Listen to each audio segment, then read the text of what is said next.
You may also, as an artist, as a creative type, sign a management or an agent agreement or a contract.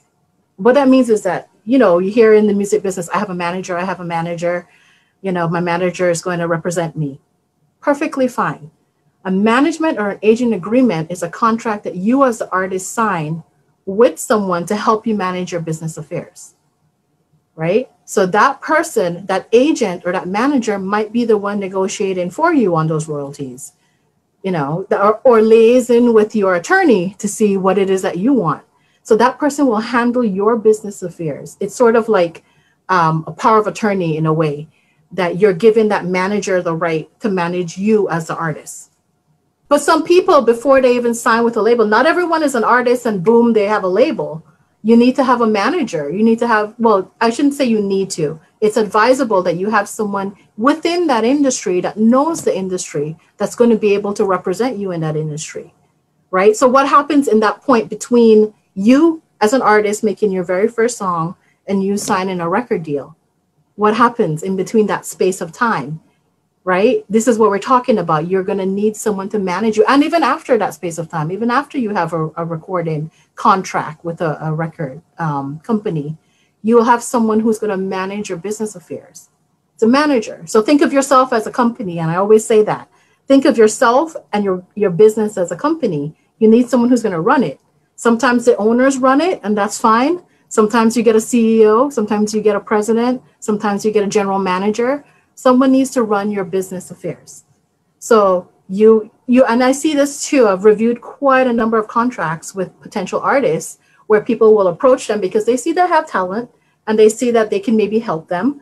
And they approach them and say, hey, let me be your manager. And I go through those contracts. Some I think, okay, this is really fair. And I remember this one young artist, I don't believe that she even looked at her contract before she sent it to me. And it was, talk about signing over an arm and a leg. This was 2 arms and 2 legs and maybe a head as well within the contract. And I just absolutely, I don't necessarily like to tell people do this or don't do this, but I give them all the information and I have them make their own decisions because as an artist and as a business, it's your right to make that decision. I can't tell you what to do. This was an exception. I flat out told the young lady, do not sign this. This is not going to be beneficial for you. And I rarely ever do that. So with the management contracts now, you will also be paying your manager a percentage. Now, again, I've seen everywhere between 5% to 20%, 25%. It just depends on what the exchange, and here we're talking about consideration again, what that exchange is going to be. What can my manager do for me? It's not just that you're the talent, but what can my manager do for me? Where can they get me? Can they get me those meetings with those record labels? Can they get me into the American Airlines Arena? Can they get me into these different venues? What is it that your manager is going to do for you? And that person should exclusively represent your interests.